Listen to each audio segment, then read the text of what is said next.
সবচেয়ে বেশি যেটা করতে হবে পরিমাণে, জুমার দিন জুমার রাত, বৃহস্পতিবার সন্ধ্যা থেকে নিয়ে শুক্রবার সন্ধ্যার আগ পর্যন্ত পরিমাণে সবচাইতে বেশি করতে হবে যে আমলটা, সেটা হলো দুরূদ শরীফের আমল।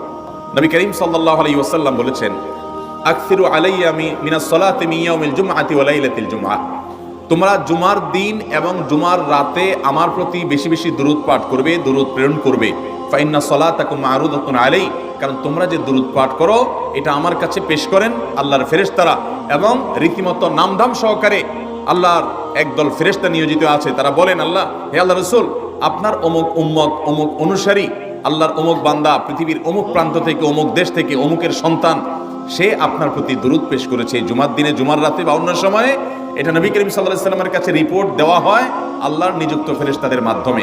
এজন্য শুক্রবার এবং শুক্রবার দিন এবং রাত, অর্থাৎ বৃহস্পতিবার সন্ধ্যা থেকে নিয়ে শুক্রবার সন্ধ্যা পর্যন্ত এই 24 ঘন্টার মধ্যে নবী করিম সাল্লাল্লাহু আলাইহি ওয়াসাল্লামের ভাষ্য খেয়াল করেন, আকসিরু আলাই। ওলামা একরাম জানেন, নবী আলাইহিস সালাম সাধারণত কোনো আমল পরিমাণে বেশি করতে বলতেন না। পরিমাণে বেশি করতে বলার মতো আমল খুব কম ইসলামে।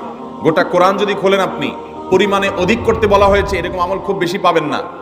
তোমরা বেশি বেশি করে নামাজ পড়ো, বেশি বেশি করে রোজা রাখো, এরকম কথা কোরআন হাদিসে নাই। অবশ্যই একজন ইমানদার 5 ওয়াক্ত ফরজ নামাজের পাশাপাশি অধিক পরিমাণে নফল নামাজও পড়বেন, সেটা ভিন্ন কথা। কিন্তু কোরআনে বেশি পরিমাণে আল্লাহর জিকির করার কথা বলা হয়েছে। আর নবী করিম সাল্লাল্লাহু আলাইহি ওয়াসাল্লাম বৃহস্পতিবার সন্ধ্যা শুরু হলে শুক্রবার সন্ধ্যার আগ পর্যন্ত বেশি পরিমাণে করতে বলেছেন যে কাজটা, সেটা হলো দুরূদ শরীফের আমল। দুরূদের এই আমলটা, এটা করার জন্য আল্লাহ তাআলা এমন সহজ করে দিয়েছেন যে ওযুর প্রয়োজন নাই। আপনার ওযু নাই, তারপর আপনি দুরূদ পাঠ করতে পারবেন।